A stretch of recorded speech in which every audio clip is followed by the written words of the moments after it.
नमस्ते दोस्तों, आप सभी का दिल से स्वागत है। अगर आपको ये कहानी पसंद आ रही है तो कृपया आरपी स्टोरी चैनल को सब्सक्राइब करें, लाइक करें और अपने दोस्तों के साथ ज़्यादा से ज़्यादा शेयर करें। आपका एक छोटा सा सपोर्ट हमें और भी अच्छी कहानियां बनाने की प्रेरणा देता है। और हाँ दोस्तों, मुझे कमेंट करके जरूर बताएं कि आपकी कहानी कैसी लग रही है। आपके कमेंट हमारे लिए बहुत ही खास होते हैं। तो चलिए अब बढ़ते हैं आज की कहानी की तरफ। चैप्टर 1, एक बेरहम आदमी जो प्यार करने में सक्षम है। कबीर। कृपया। बैंग। कबीर कपूर की तेज आवाज और अचानक धक्का। आयरा शर्मा फर्श पर गिर पड़ी। उसके घुंघराले काले बाल बिखर गए। चेहरे पर हल्की चोटें और मेकअप बिखर चुका था। उसके नाजुक हाथों और कलाई पर हल्की लालिमा उभरने लगी। कबीर की आंखों में इतनी नफरत और क्रोध था कि पूरे कमरे का तापमान बदल गया। वो वही आदमी था जिसका नाम आयरा की जिंदगी में सबसे कीमती होना चाहिए था, लेकिन अब वो उसे ऐसे देख रहा था जैसे वो कोई अपराध कर चुकी हो। आयरा के छोटे मासूम हाथ अपने बालों को संभालने की कोशिश कर रहे थे।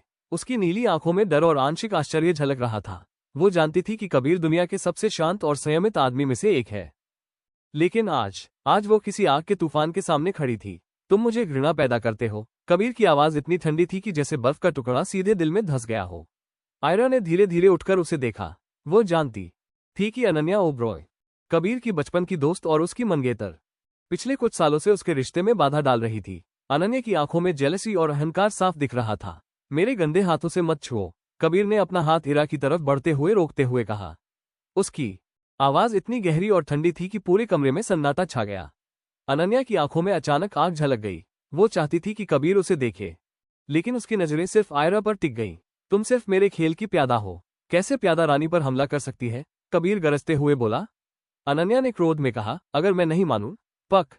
कबीर की एक तेज मार ने अनन्या को चौंका दिया और वो फर्श पर गिर पड़ी। भीड़ में मौजूद लोग सन्न रह गए। किसी ने कल्पना भी नहीं की थी कि कबीर इतना बेरहम हो सकता है। आयरा तुरंत उसके पास आई। कबीर, क्या तुम्हें चोट लगी? उसने उसकी लाल हथेली को देखा और फुसफुसाते हुए कहा, ठीक है ना? कबीर ने उसकी ओर देखा और आंखों में कोमलता झलक गई। मैं ठीक हूँ स्वीट हार्ट, उसने धीरे से फुसफुसाया। कबीर ने अपनी बाहें इरा की कमर के चारों ओर लपेट दी। वो उसे अपनी सबसे कीमती चीज की तरह संभाल रहा था। आयरा ने उसका चेहरा देखा और उसने भी धीरे से मुस्कुराते हुए कहा, चलो अब उस पर ध्यान न दें, मुझे उस पर दया आ रही है। कबीर ने सिर हिलाते हुए कहा, जैसा तू चाहे स्वीट हार्ट। अनन्या के दिल में गुस्सा और टूटे दिल की आग झलक रही थी। उसकी सारी प्रतिष्ठा, परिवार का सम्मान और सब कुछ अब बिखर चुका था। वो चाहती थी कि कबीर उसे देखे और पछताए, लेकिन तभी कमरे का फर्श उसके नीचे से टूट गया। वो गहरी अंधेरी खाई में गिर गई। उसके चारों ओर सब कुछ गायब हो गया। कबीर और इरा भी नहीं दिखाई दे रहे थे। अनन्या अब अकेली थी, अपने अंदर की टूटन और गुस्से के साथ। उसे समझ नहीं आ रहा था कि वो कहाँ गिर गई, लेकिन जैसे ही उसने धीरे से अपनी आंखें खोली, उसे एक रहस्यमय परछाई दिखाई दी। एक आवाज उसके कानों में गूंज रही थी, जो लड़ता है वही जीतता है, लेकिन इस खेल में कोई भी सुरक्षित नहीं है। अनन्या की आंखों में डर और जिज्ञासा दोनों झलक रहे थे। और वहीं कबीर और इरा कहीं दूर अज्ञात स्थान पर बस एक दूसरे की सुरक्षा में खोए हुए थे। अगले चैप्टर का सस्पेंस, अनन्या की राह में क्या होगा? कबीर और इरा सुरक्षित रह पाएंगे या इस खतरनाक खेल में कोई बड़ा रहस्य सामने आएगा? चैप्टर 2, पूरी तरह अपमानित। अनन्या ओबरॉय अचानक अपने बिस्तर पर बैठ गई। उसके दिल की धड़कनें इतनी तेज थी कि उसे महसूस हुआ जैसे कोई उसे सीने से बाहर निकालने की कोशिश कर रहा हो। उसने झटके से हाथ अपने घुंघराले बालों में फेरा और आंखें बंद कर लीं। होंठ कांप रहे थे और उसकी आंखों में आंसू भर आए। वो चाहे कितनी भी कोशिश करती,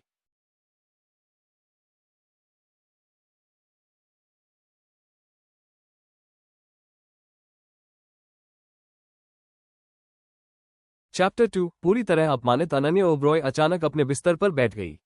उसके दिल की धड़कनें इतनी तेज थी कि उसे महसूस हुआ जैसे कोई उसे सीने से बाहर निकालने की कोशिश कर रहा हो।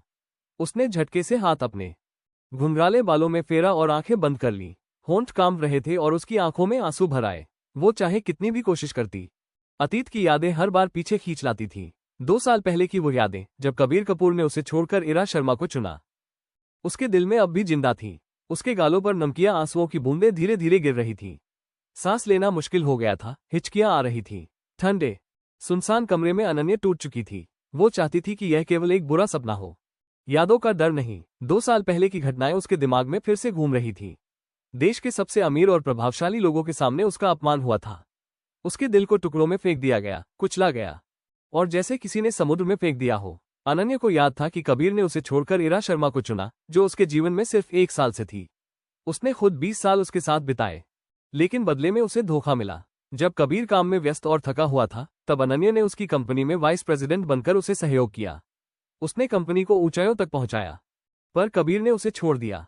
बिस्तर पर गिरकर अनन्या ने अंधेरे में खुद को ढक लिया। उसने ठान लिया कि वो अतीत को भूलकर आगे बढ़ेगी। कुछ हद तक वो सफल भी हुई, लेकिन नींद में आए सपने उसे बार बार अतीत की याद दिलाते। आयरा शर्मा, उसका नाम ही मासूम और खूबसूरत लगता था। कम उम्र में पिता को खो देने वाली आयरा की मां ने उसे अकेले ही पाला। धीरे धीरे इरा अपनी मेहनत और होशियारी से कबीर की निजी सहायक बन गई। कबीर की इरा में रुचि शुरू हुई एक सरल मुस्कान से, जो कमरे को रोशन कर देती थी। आयरा खुद को खूबसूरत और प्रतिभाशाली समझती भी नहीं थी। कबीर का दिल जल उठा और जल्द ही इरा को एक कीमती हीरे की अंगूठी मिली। अंधेरे में अनन्या अपनी पुरानी यादों में खोई हुई थी कि तभी कमरे के दरवाजे पर दस्तक हुई। हल्की दस्तक धीरे धीरे तेज और कठोर हो गई। दरवाजा अचानक खुला और रिया मल्होत्रा कमरे में आए। उसके कंधों से कूल्हे तक हर कदम में आत्मविश्वास झलक रहा था। लंबे पतले पैर, मोहक आंखें और स्टाइलिश ड्रेस, स्पष्ट था कि वो अनन्या की असली दोस्त और सहारा थी। अनन्या, दोपहर के 2 बजे हैं और तुम अभी भी बिस्तर पर? रिया ने भड़कते हुए कहा और उसके कंबल खींच लिए। बस थोड़ी देर और सोने दो, अनन्या ने मुरझाई हुई आवाज में कहा। क्या तुम फिर से सपनों में खोई हुई हो? मेरी बात सुन रही हो? रिया ने फुसफुसाते हुए कहा। हाँ, मैं वही सपना देख रही थी, अनन्या ने धीरे से कहा। रिया ने उसे गले लगाया। तुम अकेली नहीं हो, मैं हमेशा तुम्हारे साथ हूं। दोनों ने बचपन की यादें साझा की। जब कबीर ने अनन्या को छोड़ दिया और इरा की अहमियत बढ़ी, तब रिया ही एकमात्र सहारा थी। अब काफी हुआ, अब वर्तमान और भविष्य पर ध्यान दो। उठो, रिया ने उसके सिर को थपथपाया। अनन्या धीरे धीरे उठी। चलो, ब्रंच करने चलते हैं, रिया ने उसे आगे बढ़ाया। अनन्या ने थोड़ी सी हिचकिचाहट दिखाई। दोपहर के 2 बजे हैं, ब्रंच तो खत्म हो गया। रिया हंसी और बोली, ठीक है, फिर लंच कर लेंगे। उसने अनन्या को बाथरूम की ओर धकेला और मुस्कुराई। अनन्या ने बाथरूम में अपना चेहरा धोते समय खुद से कहा, अब मैं अपनी जिंदगी बदल सकती हूँ। पर क्या कबीर और इरा सच में इतने करीब है? रिया ने धीरे से मुस्कुराते हुए कहा, आज तुम्हारे दिन में कुछ बड़ा होने वाला है और शायद यह वही मौका है जब तुम्हारा जीवन पूरी तरह बदल सकता है। अनन्या की आंखों में चमक और जिज्ञासा दोनों झलक रहे थे। वो जानती थी कि कबीर और इरा की दुनिया उसके लिए आसान नहीं होने वाली। अनन्या का अगला कदम क्या होगा? क्या कबीर और इरा की खुशियों में दरार डाल पाएगी? और रिया की दोस्ती इस खेल में कितनी मददगार साबित होगी? चैप्टर 3, जल्दबाजी में, मुझे ये ड्रेस पसंद नहीं आई। रिया अजीब लग रही है, अनन्या ओब्रॉय ने भौहें चढ़ाते हुए कहा और अपने बालों में थकान भरी हाथ फेर दी। उसकी आंखों के नीचे काले घेरे थे, कई रातों तक बिस्तर में करवट बदलते हुए और नींद न आने की वजह से। शुरू से ही जब से वो कबीर कपूर और इरा शर्मा की दुनिया में हंसी का पात्र बन गई थी, अनन्या का आत्मविश्वास सीमित रह गया था। उसकी आंखों में वो ऊंचाई और चमक जो उसे कबीर के मंगेतर होने के समय मिला करती थी, अब पूरी तरह गायब हो चुकी थी। एक ही रात में सब कुछ खो देने के बाद उसकी डिवा वाली एटीट्यूड, गर्वीली मुस्कान और आत्मविश्वास भरी चाल सब नष्ट हो गए। पहले शेनबी की शीर्ष सोसाइटी के रूप में अनन्या ओब्रॉय को हर कोई देखता और उसका अनुसरण करता था। जो भी पहनती, करती या खाती, लोग उसकी नकल करते। वो हर सोशलाइट की प्रेरणा और आदर्श थी। उसके माता पिता ने हमेशा कहा कि वे उसे प्यार करते हैं। उसके दोस्त उसे अत्यधिक प्रशंसा करते थे। लोग उसके दोस्त बनने की कोशिश करते थे। सब कुछ खत्म हो गया जब कबीर कपूर ने उसे पूरी तरह नजरअंदाज कर दिया। लेकिन 2 साल बाद अनन्या ने किसी को दोष नहीं दिया। उसने खुद को समझा कि वो पहले कितनी भयंकर और अहंकारी महिला थी। वो महिलाओं को एक दूसरे के खिलाफ भड़काती थी, लोगों का इस्तेमाल अपने खेल में करती थी, मासूम आयरा शर्मा को परेशान करती थी। अधिकांश लोग कहते कि उसे वही मिला जो उसे चाहिए था, लेकिन कोई नहीं जानता था कि अनन्या रात में कैसे अकेली ठंडे कमरे में शराब पीती और रो रो कर खुद को सुलाती थी। उसकी नींद तभी टूटी जब रिया मल्होत्रा ने उसे जोर से झकझोरा। अनन्या, फिर से दिन में सपनों में खोई हो क्या? रिया ने हौंफते हुए कहा। वो अनन्या के बालों को कल कर रही थी ताकि वो तैयार दिखे। नहीं, अनन्या शर्मीली मुस्कान के साथ झूठ बोली। रिया ने अपनी आंखें घुमाई। हाँ, और मैं तो इस दुनिया की सबसे बदसूरत लड़की हूं, उसने अपने हमेशा के सैटायरिकल अंदाज में कहा। अनन्या ने हंसी। इतना ड्रामेटिक मत बनो रिया, मुझे तो एक डिवा होना ही है। यही मेरा काम है, अत्यधिक ड्रामेटिक होना। रिया हंसी और अनन्या के सिल्की बालों को कलिंग आयरन में लपेटते हुए बोली, और मेरी प्यारी दोस्त, तुम शानदार लग रही हो। अब अपनी शक की दीवार गिरा दो। ठीक है, अनन्या ने धीरे से कहा और अपने पेट को गले लगाया, एक आदत जो पिछले 2 सालों की तकलीफ के बाद उसे सुरक्षा का एहसास देती थी। रिया की आंखों में कोमलता थी। जब अनन्या ने सबसे बुरा समय देखा था, रिया अपने करियर के चरम पर थी। वो अक्सर दुनिया के अलग अलग देशों में घूमती रहती थी। उसे तब अनन्या के पतन के बारे में पता चला जब वो 2 साल बाद वापस आई। वो शादी का निमंत्रण मिलने की उम्मीद कर रही थी, लेकिन अनन्या की वो हंसमुख महिला सिर्फ एक धुंधला सा अक्स थी। बालों को कर्ल करने के बाद रिया ने मुस्कुराते हुए कहा, आज मजा आने वाला है। मैंने तुम्हारे पसंदीदा रेस्तरां ले रोश में टेबल बुक करवाई है। ले रोश एक बहुत प्रसिद्ध और पॉश रेस्तरां था। इसे ओपन होने के कुछ महीनों बाद ही 5 मिशेलिन स्टार मिले थे। वहां सीट रिजर्व कराना बेहद मुश्किल था। आमतौर पर ए लिस्ट सेलिब्रिटी, शक्तिशाली राजनीतिज्ञ या अमीर सोशलाइट्स भी इसे बिना पूर्व अनुमति नहीं जा सकते थे। लेकिन रिया के पिता और रेस्तरां के मालिक पुराने दोस्त थे, इसलिए उन्हें हमेशा सर्वोत्तम जगह मिल जाती थी। मेरे पसंदीदा? लगता है हमेशा तुम्हारा पसंदीदा रहा है, अनन्या ने चिढ़ाते हुए कहा। वो याद कर रही थी कैसे बचपन में रिया उसे हमेशा रेस्तरां में खींच ले जाती थी जब वो क्लास स्किप करना चाहती थी। मुझे नहीं पता कि तुम किस बारे में बात कर रही हो, रिया ने हंसते हुए झूठ बोला। उसकी आंखों में शरारती चमक थी। अनन्या ने तंज भरी नजरों से देखा और रिया को हंसना पड़ा। ठीक है, हो सकता है मैं उनके खाने की इतनी आदी हो गई थी, लेकिन क्या करूं, उनके एपिटाइजर कमाल के होते हैं, रिया ने बचाव करते हुए कहा। अनन्या ने हंसते हुए सिर हिलाया। इतना तथ्य पर ध्यान मत दो, ड्राइवर इंतजार कर रहा है, रिया ने हंसते हुए कहा और अनन्या को कमरे से बाहर खींच लिया।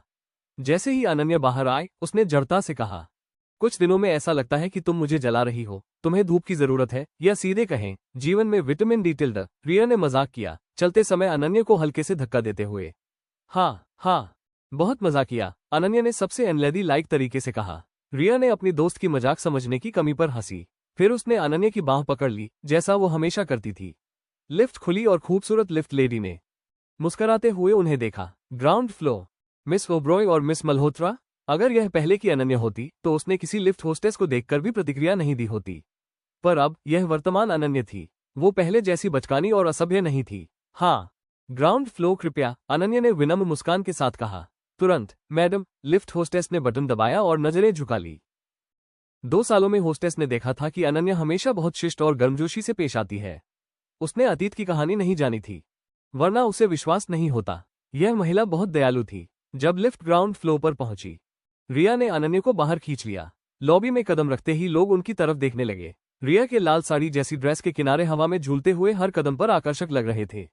अनन्या ने चुपचाप हंसते हुए सोचा, अब मैं भी इतनी सुंदर लग रही हूं। वो अपनी आंखों से देख रही थी कि लोग न केवल रिया को देख रहे थे, बल्कि उसे भी सराह रहे थे। इतनी जल्दी क्यों है, अनन्या ने पूछा जब रिया उसे कार की ओर खींच रही थी। बस खाना खाने का उत्साह है। तुम जानती हो मैं खाने से प्यार करती हूँ, लगभग उतना ही जितना मैं तुमसे प्यार करती हूँ, रिया ने मजाक किया और अनन्या की नाक को चुटकी ली। चैप्टर 4, अनजानी मुलाकात। कार की दरवाजे की हल्की खटखटाहट, हवा की हल्की सरसराहट। काले लग्जरी कार से धीरे धीरे 2 महिलाएं बाहर उतरी। हर कदम पर उनकी गरिमा और आकर्षण लोगों की निगाहें खींच रहा था। सामने खड़ा होस्ट तुरंत उनका स्वागत करने आया। उसकी नजरें रुक रुक कर रिया मल्होत्रा पर टिक गई। प्रसिद्ध सुपरमॉडल जो जानबूझकर अपने लंबे पतले हाथ काउंटर पर टिकाए और हल्की मुस्कान के साथ उसका ध्यान अपनी ओर खींचा। क्या मैंने वाईआर के नाम पर रिजर्वेशन किया था? होस्ट हकलाते हुए बोला। हाँ, एम्स, रिया, राइट इस वे प्लीज, उसने धीरे धीरे कहा, शर्म से लाल होते हुए। रिया ने अनन्या ओब्रॉय की बांह पकड़ ली। अनन्या चुपचाप हंसी और उस लड़के पर तरस खाया, जिसे रिया ने खेल खेल में पूरी तरह हिला दिया था। लड़का उन्हें कमरे तक ले गया। इतना बुरा मजाक किया तुमने, अनन्या ने फुसफुसाते हुए कहा, जैसे उसने शेरों के बीच कदम रखा हो। वेटर हाथ में मेन्यू लेकर आया।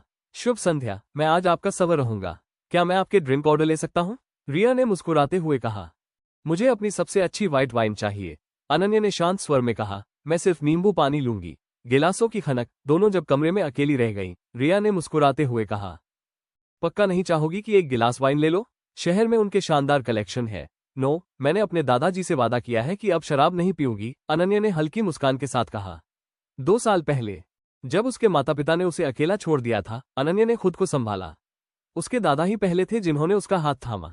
तो दादाजी कैसे हैं इन दिनों? रिया ने टेबल पर हल्के थपथपाते हुए पूछा। अनन्या हंसते हुए बोली, वो वैसे ही जीवंत है। उम्र के बावजूद अपने कॉन्ग-फू अभ्यास में दूसरों को हरा देते हैं। कमरे का दरवाजा खुलना। तभी उनके कमरे का दरवाजा खुला और एक नया आदमी आया। मुझे लगता है कि आपने गलत कमरे में प्रवेश किया है। अनन्या ने अपनी सुरक्षा के लिए हमेशा साथ रखी पेपर स्प्रे की ओर हाथ बढ़ाया। रिया मुस्कुराई। नहीं, वो गलत नहीं है। मैंने बुलाया है। प्रिया, ये डॉक्टर आरव हाँ है, देश के अग्रणी डॉक्टरों में से एक। आपसे मिलकर खुशी हुई, अनन्या ओब्रॉय। डॉक्टर आरव की आवाज बहुत ही कोमल और मधुर थी। संपूर्ण सम्मान मेरी ओर से, अनन्या ने मुस्कुराते हुए कहा, पर अंदर का मन खिन्न था। वेटर ड्रिंक्स परोसते हुए वेटर ने पूछा, क्या आप मेन्यू देखना चाहेंगे? Sir, no, I will have what she is having, Aarav ने अनन्या की ओर देखते हुए कहा। अनन्या ने मुस्कुराते हुए कहा, मैं शराब कम कर रही हूँ, ये किडनी के लिए अच्छा नहीं है। अच्छा, डॉक्टर होने के नाते मैं पूरी तरह सहमत हूँ। आरव ने अपनी घड़ी दिखाई। पूरी बातचीत हल्की और सामान्य रही। आरव अक्सर अनन्या को बातचीत में लाने की कोशिश करता, पर उसने शिष्ट होकर संक्षिप्त जवाब दिए। कार की इंजन आवाज, सूरज ढलते हुए, लंच शांतिपूर्ण रहा और जब वे बाहर निकले सूरज ढल रहा था। दिन शुभ हो डॉक्टर आरव, अनन्या ने अलविदा कहा। रिया भी मुस्कुराई। दिन शुभ हो लेडीज, आरव ने मुस्कुराते हुए कहा और अपनी कार में बैठकर चला गया। हल्की रहस्यमय संगीत, अनन्या ने सोचा, ये मुलाकात केवल एक साधारण लंच नहीं थी, कुछ तो है इसमें। चैप्टर 5, मजबूत सहारा। दूर होती कार की आवाज, हल्की हवा की सरसराहट। जैसे ही डॉक्टर आरव हंस की कार दूर चली गई, अनन्या ओब्रॉय ने रिया मल्होत्रा की ओर गहरी भौहें ताने देखा। वो अपनी बाहें क्रॉस कर आंखों से आग उगल रही थी। रिया थोड़ी पीछे हट गई, जानती थी कि अब उसे अनन्या की खरी खोटी सुननी पड़ेगी। फिर से ब्लाइंड डेट? ये महीने की 5वीं है। अनन्या का गुस्सा झलक रहा था। पर फीफी, रिया ने फुसफुसाया, जब मैं अगले महीने ट्रिप पर जाऊंगी तो तुम अकेली हो जाओगी। अनन्या ने माथे के बीच वाले हिस्से को दबाया और हाँफते हुए कहा, जैसा मैंने तुम्हें लाख बार कहा, मैं अकेली रहना पसंद करती हूँ। मुझे अपनी शांति चाहिए। रिया ने मुंह तिरछा किया और अपनी मासूमियत दिखाते हुए बोली, लेकिन फीफी, कोई लेकिन नहीं। अनन्या ने बीच में ही रोक दिया और कैब को रोकते हुए घर के लिए इशारा किया। रिया ने अपनी छोटी उंगली से मुंह फुलाया, मुझे अभी मत छोड़ो। तुम अकेली नहीं हो। पर मैं निश्चित रूप से अकेली हूँ। अनन्या हंसी और अपनी दोस्त की मासूमियत पर मुस्कुराई। मेरी प्यारी, तुम्हारे पास और भी दोस्त हैं, लेकिन मैं तुम्हें सबसे ज्यादा पसंद करती हूँ। रिया ने बच्ची जैसी अदा से जमीन पर जोर से पैर रखा, उसकी सिल्वर एंकलेट्स चमक रही थी।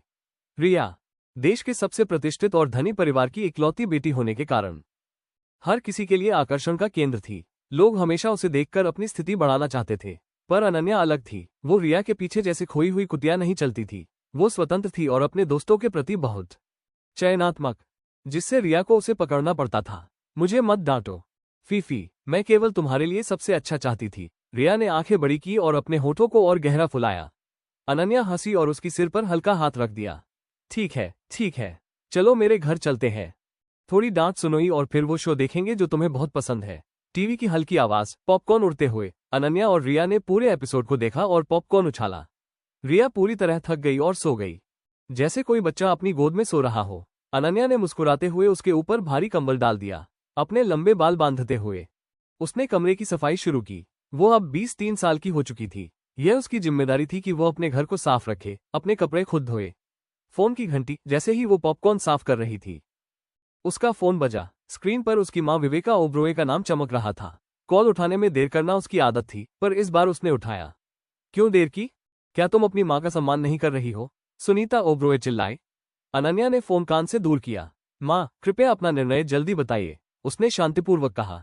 तुम बालिकली? हाँ, मैं बेकाबू हूँ। तुम चाहते थे कि मैं पैदा न होती, हमने ये पहले ही तय कर लिया। अनन्या जानती थी कि उसकी मां की क्रूरता का कोई मुकाबला नहीं। उसकी छोटी बहन जारा ओब्रोए हमेशा मां की नजरों में सबसे प्यारी रही। तुम्हारी छोटी बहन का जन्मदिन आने वाला है, समारोह में आओ और हमें सम्मान दो, सुनीता ने कहा। अनन्या ने नजरें झुका ली। वो जानती थी कि जाओ मोयान, उसके दादा के समर्थन के बिना वो कभी इस तरह की स्थिति में नहीं रह पाती। उसके दादा ने उसे हमेशा विशेष जगह दी थी। मां को यह स्वीकार नहीं था, लेकिन अनन्या की मजबूत पारिवारिक सहारा और दादाजी का प्यार उसे हर बार बचाता रहा। अनन्या ने सोचा, इस बार ये समारोह केवल बहन का जन्मदिन नहीं है, कुछ बड़ा होने वाला है। Chapter 6, push to her lowest. Ananya Oberoi का फोन बजा। स्क्रीन पर उसका मां सुनीता ओब्रॉय का नाम चमक रहा था। अनायास ही उसकी आंखों में नफरत और थकान झलक रही थी। तुम इतनी देर से फोन क्यों नहीं उठा रही? क्या मेरी बेटी मुझे इज्जत नहीं देती? सुनीता की आवाज फोन से निकलते ही तीखी हुई। अनन्या ने फोन को अपने कान से दूर कर लिया, फिर भी आखिरी बार जवाब दिया। मां, क्या जल्दी अपना फैसला सुनाओगी? मैंने जवाब दे दिया है। तुम? सुनीता चीखी, लेकिन अनन्या ने तुरंत कॉल काट दिया। अनन्या की छोटी बहन अनिका ओब्रॉय, जिनकी जिंदगी हमेशा चमकदार और आसान रही, कभी भी अपनी बड़ी बहन के लिए प्यार नहीं महसूस कर सकती थी। वो सिर्फ उन रिश्तों की कदर करती थी जो उसे फायदा पहुंचाते। अनन्या की जिंदगी के साथ हुए दुख से अनिका ने तुरंत दूरी बना ली थी। अनन्या ने गहरी सांस ली। उसके मन में यादें झलक रही थी, कैसे उसने अपनी पूरी जिंदगी कबीर कपूर के लिए समर्पित कर दी थी। उसका हर सपना, हर उम्मीद उसी की छाया में पली बड़ी थी। लेकिन सिर्फ 6 महीनों में कबीर ने उसे छोड़ दिया और एक अजनबी इरा शर्मा के साथ चला गया। अगर तुम उस बर्थडे पार्टी में जा रही हो, रिया मल्होत्रा ने जोर से कहा, तो तुम्हें ऐसा कोई साथी चाहिए जो कबीर कपूर को पछाड़ दे। अनन्या ने झटके से फोन रखा और झाड़ू पकड़ ली। रिया ने अपनी आंखें बंद करके सोचा, ये दृश्य देखकर अनन्या इतनी बदल चुकी है। जो लड़की कभी चमकती और नखरे करती थी, अब घर की सफाई कर रही थी, अपने हाथों से रसोई की तैयारी कर रही थी। तुमने सफाई में भी निपुणता पाई है, रिया ने धीरे से कहा। लेकिन ये सिर्फ सफाई नहीं है फाइफे, तुमने अपने भीतर की ताकत को पहचाना है। अनन्या मुस्कुराई, लेकिन उसका दिल भारी था। उसे पता था कि वो अपनी माँ और बहन के सामने कमजोर नहीं दिख सकती। अपने दादाजी ओब्रॉय के समर्थन के कारण वो अब भी परिवार के शक्तिशाली हिस्से से जुड़ी हुई थी। यही उसकी सुरक्षा थी। लेकिन उसके भीतर का दर्द अभी भी जिंदा था। कबीर की धोखेबाजी, परिवार की कठोरता और अनिका की बेरहमी, सबने उसे सबसे निचले स्तर पर धकेल दिया था। रिया ने अनन्या के पीछे खड़े होकर देखा। उसकी पीठ पर दुख और दर्द की परतें थीं। वो जानती थी कि अनन्या की मुस्कान के पीछे कितनी हकीकत छुपी है। लेकिन अभी वो चुपचाप देखने के लिए रही। अनन्या को अपनी शक्ति और बुद्धि का इस्तेमाल करना था, अपने जीवन की अगली योजना बनाने के लिए। अनन्या ने रसोई में कदम बढ़ाया और धीरे धीरे अपने हाथों में नयापन और नियंत्रण का एहसास किया। यह वो समय था जब वो तय कर रही थी कि अब उसकी जिंदगी किसी के इमोशन या धोखे की शिकार नहीं बनेगी। सपनों और उम्मीदों के बीच एक नया अध्याय शुरू होने वाला था। लेकिन यह अध्याय उसके लिए आसान नहीं होगा। कबीर का सामना, परिवार की मानसिकता और अनिका की चालें सब उसके सामने खड़ी होंगी। किसे वो इस बार अपनी ताकत दिखाएगी? और क्या कबीर अभी भी उसकी जिंदगी में कुछ प्रभाव छोड़ सकता है? ये सब अगले अध्याय में खुलकर सामने आएगा। Chapter 7 saved his life. रात का खाना पकाकर और उसे आनंद से खाकर अनन्या ने अपने दोस्त रिया के जाने के बाद रसोई की सफाई की। फिर उसने नहाया और अपने ऑफिस में चली गई। उसे नहीं पता था कि क्यों, लेकिन ये कमरा हमेशा उसे अजीब तरह का सुकून देता। घड़ी की हल्की टिक टिक, शहर का मनमोहक दृश्य, नीचे चमकती कारों की रोशनी और सूती कपड़े जैसी हल्की खुशबू, हर चीज ने उसके मन को आराम दिया। अनन्या बड़ी खिड़की के पास बैठकर शहर की रोशनी को निहार रही थी। उसने नींबू पानी के ग्लास में घूमती हुई हल्की सी मुस्कान के साथ चुम लिया। अनन्या शराब से दूरी बना रही थी क्योंकि यह उसे अपने पुराने दर्द और आत्मसंदेह की याद दिलाती थी। लेकिन जैसे ही वो शहर के दृश्य में खोई हुई थी, वो अनजाने में सो गई और एक भयानक सपना देखने लगी। Ring ring ring. अगली सुबह अनन्या का फोन बजा। उसे उसके डरावने सपने से जगाते हुए थकी हुई और सुस्त अवस्था में उसने फोन उठाया। हेलो, उसने भारी आवाज में कहा। छोटी अनन्या, अभी अभी उठी क्या? एक गहरी लेकिन सुकून भरी आवाज सुनाई दी। यह उसकी दादा ओब्रोए की आवाज थी। अनन्या तुरंत सजग हो गई। जी दादा, उठ ही गई थी। दादा की हंसी ने कमरे को भर दिया। बहन, दोपहर के 1 बजे है। इतनी देर तक सोना ठीक नहीं है। उम्मीद है कि तुम शराब नहीं पी रही थी? अनन्या ने मुस्कुराते हुए कहा। नहीं दादा, मैंने वादा किया था कि शराब नहीं पीऊंगी, नींबू पानी ही पी रही हूँ। जोरावर ओब्रोए हंस पड़े। अच्छा है प्यारी बच्ची, नींबू पानी भी चलेगा। शराब से दूर रहना ही सही निर्णय है। फिर उन्होंने पूछा, तुमने दोपहर का भोजन कर लिया? अनन्या ने भौहें चढ़ाई। नहीं दादा। आपने खाया? नहीं। चलो, मेरे ऑफिस के पास एक रेस्टोरेंट में मिलते हैं, दादा ने सुझाव दिया। अनन्या जानती थी कि दादा का यह आह्वान केवल मिलने का बहाना नहीं है, लेकिन उसे अकेलापन महसूस हो रहा था, इसलिए उसने धीरे से कहा, ठीक है दादा, मैं वहां आ जाऊंगी। टैक्सी से उतरते ही अनन्या की उपस्थिति ने कई लोगों का ध्यान खींचा। रेस्टोरेंट शहरी उच्च समाज में प्रसिद्ध था और लोग तुरंत उसे पहचान गए। सफेद शैनल ब्लाउज, वेलेंटिनो पैंट और नवीनतम हैंडबैग में सजी अनन्या। महिलाएं उसे घूरती रहीं, लेकिन अनन्या ने सिर ऊंचा रखकर सीधे अंदर प्रवेश किया। फ्रंट डेस्क पर खड़ी महिला ने उसे देखा और बोली, क्या आपने रिजर्वेशन कराया है? नहीं। अनन्या की सरल उत्तर से महिला चौंक गई। अगर रिजर्वेशन नहीं है, आपको प्रवेश नहीं मिलेगा। तभी राखिल सिंह नामक एक गंभीर और सख्त मैनेजर सामने आए। उनकी ठंडी और नियंत्रित दृष्टि ने पूरे माहौल को शांत कर दिया। सम्मानित अतिथि को अंदर आने दें, उन्हें रिजर्वेशन की जरूरत नहीं, उन्होंने कहा। अनन्या मुस्कुराई। राखिल जी, बहुत समय हो गया। राखिल सिंह ने धीरे से सिर हिलाया और उसे अंदर मार्गदर्शन किया। लोग हैरान थे। कोई यह नहीं सोच सकता था कि यह सख्त मैनेजर किसी के प्रति इतनी गरिमा और आदर दिखा सकता है। अनन्या के अंदर जाते ही उन्होंने उसे सीधे निजी कमरे की ओर मार्गदर्शन किया, जहां उसके दादा ज्योतिन राय ओब्रोए पहले से बैठे थे।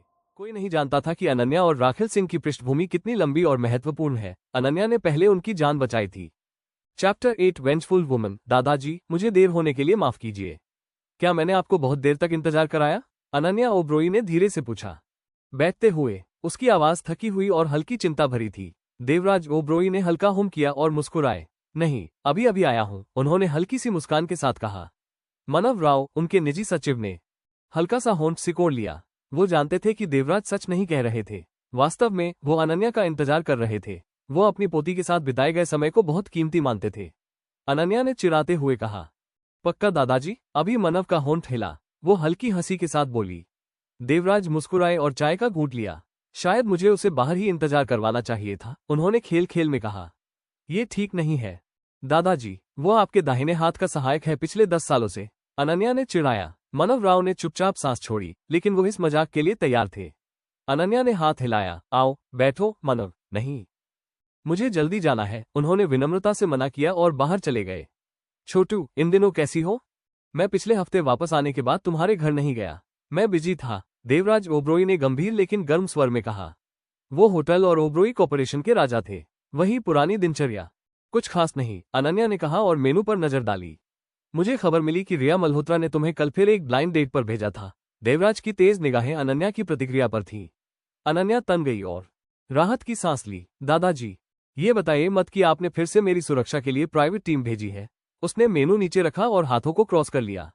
देवराज मुस्कुराए। तुम ओब्रोई हो और मेरी पसंदीदा पोती, तुम्हारी सुरक्षा के लिए ये सब जरूरी है। और हाँ, एक्स्ट्रा सिक्योरिटी किसी को नुकसान नहीं पहुंचाती, लेकिन ये मेरी प्रिवेसी को नुकसान पहुंचाता है, अनन्या ने कहा।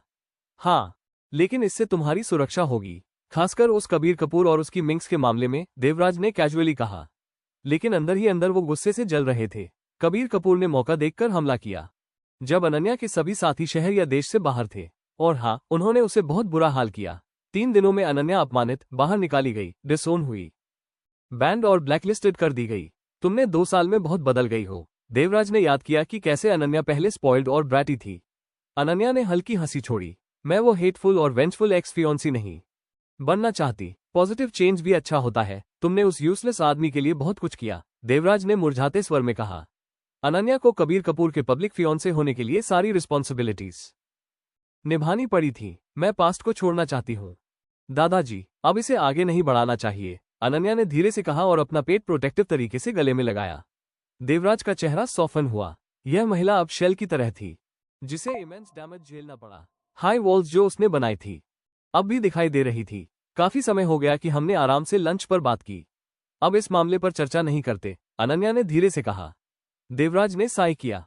ठीक है, चलो अपना खाना ऑर्डर करते हैं। Chapter 9 once upon a time. कभी कभी जिंदगी हमें ऐसे मोड़ पर ला खड़ा करती है जहां अतीत की परछाइयां आज पर हावी हो जाती है और इंसान चाहे कितना भी आगे बढ़ना चाहे, बीते हुए घाव बार बार ताजा हो जाते हैं। अनन्या ओब्रोई जानती थी कि अब कबीर कपूर से उलझना उसकी सबसे बड़ी गलती होगी।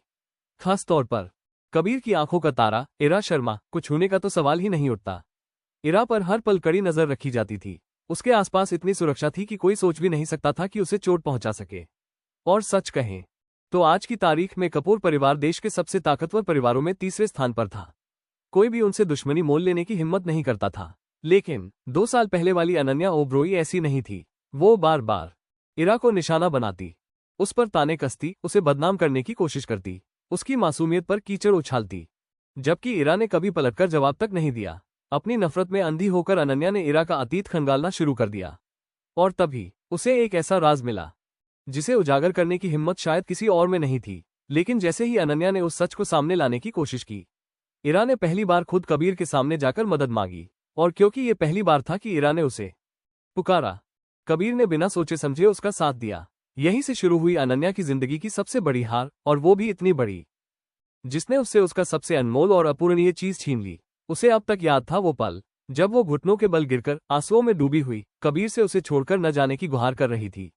और कबीर, उसकी आंखों में सिर्फ घृणा थी। उसने बिना एक पल गवाए सिक्योरिटी बुलाकर सड़क पर ही उसे धक्का दिलवाया। उस रात अनन्या ओब्रोई जमीन पर पड़ी रही, बारिश से भीगी हुई, और किसी तरह टैक्सी बुलाकर अपने घर लौटी। सौभाग्य से रात गहरी थी, वरना मीडिया उसका वो अपमानित चेहरा कैद कर लेती। लेकिन चाहे कैमरे न हो, उसकी बर्बादी की खबरें आग की तरह फैल गईं। कुछ घंटों में ही अनन्या ने सब कुछ खो दिया। अनन्या, तुम फिर से कहीं खो गई हो, देवराज ओब्रोई ने अपनी पोती की खोई हुई नजरों को देखकर टोका। माफ कीजिए दादाजी, दिमाग में बहुत सी बातें घूम रही है, अनन्या ने धीरे से कहा और चाय का एक घूंट लिया।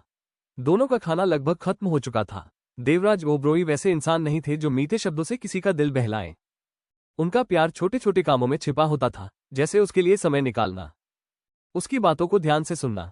आज तुम काफी प्रोफेशनल लग रही हो, देवराज ने मुस्कुराकर कहा, उसकी सफेद शर्ट और काले पैंट्स पर नजर डालते हुए। अनन्या हल्का सा हंसी। मुझे लगा था कि आप आज भी मुझे किसी बिजनेस मीटिंग में ले जाएंगे, इसीलिए ऐसे कपड़े पहने। देवराज जोर से हंसे। लगता है तुम अब मेरे इरादे पहचानने लगी हो, लेकिन आज नहीं, आज बस लंच पर बुलाया है, थोड़ी देर तक हल्की फुल्की बातें हुई और फिर अनन्या अपने घर लौट आई।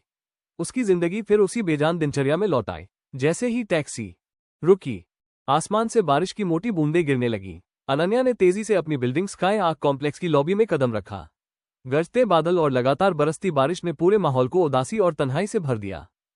एलिवेटर में उसे वही पुरानी होस्टेस मिली। नमस्ते मैडम, उसने झुककर अभिवादन किया। अनन्या ने मुस्कुराकर जवाब दिया और हल्की फुल्की बातचीत की। उस होस्टेस ने मन ही मन सोचा, लोग चाहे अनन्या मैम के बारे में कितना भी गलत क्यों न बोले, लेकिन मेरे लिए वो सबसे अलग है। अपने कॉन्डो में पहुंचकर अनन्या ने बैग और कोट उतारा और खिड़की के पास बैठ गई। कांच की बड़ी बड़ी खिड़कियों से बाहर जरती बारिश को देखना उसके अंदर की टूटन को और गहराई से जगाने लगा। करीब ही रखा काला पियानो उसकी नजर में आया। काफी समय से उसने उसे छुआ नहीं था, लेकिन बारिश और ये तन्हा माहौल जैसे उसे पुकार रहा था। वो पियानो के सामने बैठी, आंखें बंद की और धीरे धीरे सुर छेड़ने लगी। बरसात की ताल के साथ उसकी उंगलियां चलती गईं। कभी मोजार्ट, कभी बीथोवन। दर्द से भरी धुनें पूरे कमरे में गूंजने लगी। यादें लौट आए। कभी वो पियानो की दुनिया की स्टार थी, हर प्रतियोगिता में जीत, हर जगह तालियां। लेकिन जब उसकी छोटी बहन तान्या ओब्रोई ने पियानो में दिलचस्पी दिखाई, तो अनन्या ने अपनी दुनिया छोड़ दी। वो नहीं चाहती थी कि तान्या दबाव महसूस करे, लेकिन तान्या ने वही बहन जो उसके लिए सब कुछ छोड़ चुकी थी, उसी को नजरअंदाज कर दिया। उसने माँ बाप का प्यार दिखाकर अनन्या को और तोड़ा, और अंत में तान्या ने भी इरा का साथ दिया। अनन्या की जगह अनन्या की उंगलियां कांप रही थीं, पसीना माथे से टपक रहा था, लेकिन वो बजाती रही। सूरज डूबा, चांद निकला और वो तब तक बजाती रही जब तक उसकी उंगलियां दर्द से सुन्न न हो गईं। आखिरकार थकान ने उसे घेर लिया। वो पियानो पर ही झुक गई। बाहर बरसात, अंदर धुंधला चांदनी और उसकी आंखों में बेचैन सपनों की नींद। Chapter 10 what would I do without you. सुबह की हल्की हवा, दूर कहीं चिड़ियों की चहचहाहट, घर की क्लीनिंग के सूक्ष्म संकेत। अनन्या ओब्रॉय जगे और बॉडी में दर्द से करा उठी। पियानो पर सो जाना अब उसकी बुरी आदत बन गई थी। उसने खुद से कहा, मुझे ये अजीब आदत छोड़नी चाहिए, कहीं भी और किसी भी सतह पर सो जाना बंद कर दूं। वो उठी, खींची सिकी अंगुलियों और जकड़े हुए जोड़ महसूस किए। जल्दी से ब्रश किया, नहा धोया और एक हल्का नाश्ता तैयार किया। किचन काउंटर पर बैठकर खिड़की की तरफ पैर झुलाते हुए उसने कॉफी का एक घूंट लिया और अखबार पढ़ने लगी। इसी बीच फोन की घंटी बजी। सुबह के 7 बजकर कुछ मिनट ही हुए थे। कॉलर आईडी पर रिया मल्होत्रा का नाम दिखा तो अनन्या की आंखें चौंधिया गई। रिया का आवाज सुनते ही फोन पर घबराहट छलक आई। फाइफे, तुम्हारा ब्लड टाइप क्या है? जल्दी बताओ। रिया बेहद फुर्ती में बोल पड़ी, बिना कोई नमस्कार, बिना कोई आरंभिक बात। उसके स्वर में भरोसा नहीं, घबराहट थी। अनन्या का चेहरा अचानक सीरियस हो गया। रिया ऐसे कभी सीधे सादे तरीके से बात नहीं करती जब तक कुछ बहुत बड़ी बात ना हो। मेरा ब्लड टाइप अब नेगेटिव है, किस लिए पूछ रही हो? क्या हुआ? अनन्या ने तुरंत उठकर कोट और पर्स लिया। रिया ने सांस छोड़ी, जैसे उसे राहत मिली हो। अब नेगेटिव, सही। तुम अभी कहाँ हो? क्या तुम फर्स्ट हॉस्पिटल पहुंच सकती हो अगले 10 मिनट में? अनन्या के होश उड़ गए। First hospital? 10 मिनट में? मैं कोशिश करूंगी, पर प्रॉमिस नहीं दे सकती, उसने कहा और सीढ़ियों की तरफ दौड़ी। फोन पर रिया की आवाज टूटती बुलबुलाती थी, मेरा भाई, मेरा बड़ा भाई, वो। और फिर बैकग्राउंड में हलचल, कोई शोर और कॉल कट गया। अनन्या ने तुरंत कॉल बैक करने की कोशिश की, पर रिया ने रिस्पॉन्ड नहीं किया।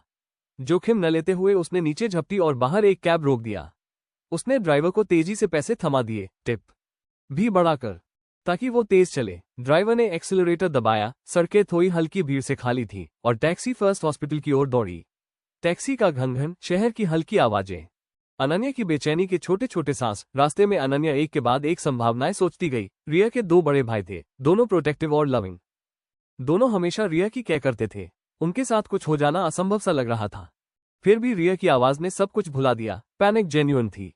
8 मिनट में अनन्या अस्पताल पहुंची। उसने टैक्सी का भरा हुआ पैसे चुकाए और फिर हॉस्पिटल के प्रवेश द्वार की ओर दौड़ी। फोन पर रिया चली आई। मैं फर्स्ट फ्लोर पे हूँ, इमरजेंसी के पास, अनन्या ने कहा। मैं तुरंत आ रही हूँ, और साइनेज देखकर इमरजेंसी सेक्शन की तरफ दौड़ी।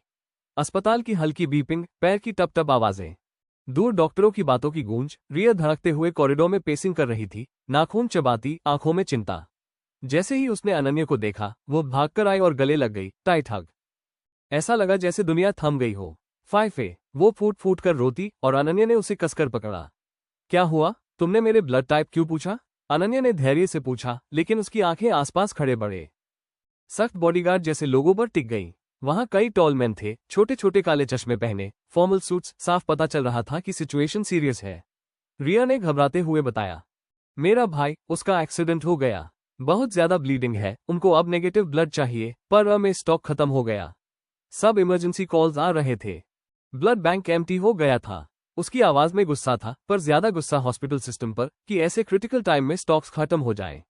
अनन्या ने बिना कुछ सोचे कहा, of course you can take my blood. इस पर रिया खुशी से झूम उठी। तुम हो मेरी जान, फाइफे, what would I do without you. उसने दोबारा टाइट हक किया, आंसुओं के साथ धन्यवाद दिया। रिया ने तुरंत अपने हेड बॉडीगार्ड को हुक्म दिया, call the doctor, tell them Ananya will donate fast. Bodyguard भागा। कुछ ही मिनटों में का डॉक्टर और नर्सिंग स्टाफ आ गए। फॉर्म्स, क्विक टेस्ट्स, वाइटल्स सब तेजी से हो रहा था। मेडिकल मॉनिटर बीप्स, स्टाफ की तेज गतिविधि, नीडल्स की पैकिंग की आहट। अनन्या ने बिना देर किए कॉन्सेंट फॉर्म साइन किया। क्विक ब्लड स्क्रीन किया गया। सब रिकॉर्ड में झटपट एंट्री हो रही थी। डॉक्टर ने कहा, we need to do cross match, but first we'll give emergency stabilising transfusion. You are absolutely certain? Ananya ने हंसी में कहा, yes. Riya is my friend, I will do anything. कुछ देर में जब क्रॉस मैच ऑक आया, स्टाफ ने अनन्या का एक यूनिट ब्लड ले लिया और इमरजेंसी टेबल तक पहुंचाया। रिया का भाई गंभीर कंडीशन में था, चोट से अंदरूनी ब्लीडिंग ज्यादा थी, पर ट्रांसफ्यूजन से उसकी हालत धीरे धीरे स्टेबल होने लगी। डॉक्टरों ने फोकस्ड वर्क किया, सर्जन का काम वॉइस, नर्सेस का एफिशिएंट कोऑर्डिनेशन, सब प्रोफेशनल थे। डॉक्टर की शांत आवाज, ट्रांसफ्यूजन वर्किंग, बीपी स्टेबलाइजिंग। रिया की आंखों में रिलीफ और आभार दोनों थे। उसने बार बार अनन्या का हाथ पकड़कर कहा, तुमने मेरी जान बचाई, सच में मैं तुम्हारे बिना क्या करती। उसकी आवाज में सच्ची कृतज्ञता थी और अनन्या के चेहरे पर एक हल्की मुस्कान, थकी हुई पर सकुशल खुशी भरी। तभी हॉस्पिटल के कॉरिडोर के दूसरी ओर से एक परिचित चेहरा गुजरा, कबीर कपूर। उसने भीड़ में से देखा और कदम धीमे कर दिए। उसने सिचुएशन समझते हुए मेडिकल स्टाफ की तरफ देखा और फिर अनन्या की ओर। कबीर का चेहरा न्यूट्रल था। उसकी आंखों में कुछ जांच सी थी, पर उसने कोई बड़ा अंदाज नहीं दिखाया। कबीर अक्सर पब्लिक सीन्स में कंपोज रहता है, पर उसके भीतर इमोशंस कॉम्प्लेक्स होते हैं। रिया ने कबीर की ओर देखा और धीरे से बोली, थैंक यू, उस टूटी हुई आवाज के साथ, कृतज्ञता के लिए। कबीर ने सिर झुकाया। उसने पूरी तरह इंटरवीन नहीं किया। यह मोमेंट फ्रेंड्स और फैमिली की तरह पर्सनल था। अनन्या की डोनेशन के बाद रात ढली और रिया का भाई धीरे धीरे रिकवरी की तरफ आया। डॉक्टर ने फैमिली को बताया कि इमरजेंसी क्रिटिकल फेज क्रॉस कर लिया गया है और अब ऑब्जर्वेशन में रखेंगे। कॉरिडोर में हल्की सांसों की आवाज, रात की शांत सी गूंज। रिया बार बार अनन्या के पास आकर उसका हाथ पकड़ती, तेरे बिना मैं क्या करती, मैं तुझे कभी भूल नहीं पाऊंगी। अनन्या ने धीरे से कहा, बस सेफ रहना, तुम्हारा भाई सेफ है, वही सबसे इंपॉर्टेंट है। रिया रुकी, आंसू पोंछते हुए बोली, तू मेरी जान है फैफी। अनन्या ने सिर्फ मुस्कुराकर कहा, हम दोस्त हैं, मैं हमेशा तुम्हारे साथ हूं। उस साधारण वाक्य में सच्ची दोस्ती की गर्माहट थी। कोई बड़े दावे नहीं, कोई नाटक नहीं, बस साथ। कभी कभी जिन लोगों को हम जिंदगी में सबसे छोटा समझते हैं, वही हमारे सबसे बड़े सहारे बन जाते हैं। अनन्या ने आज जो किया, वो सिर्फ एक ब्लड डोनेशन नहीं था, वो एक दोस्ती का इनकार था, एक भरोसे की कस्में थी और एक पल जहां इंसानियत की जीत हुई।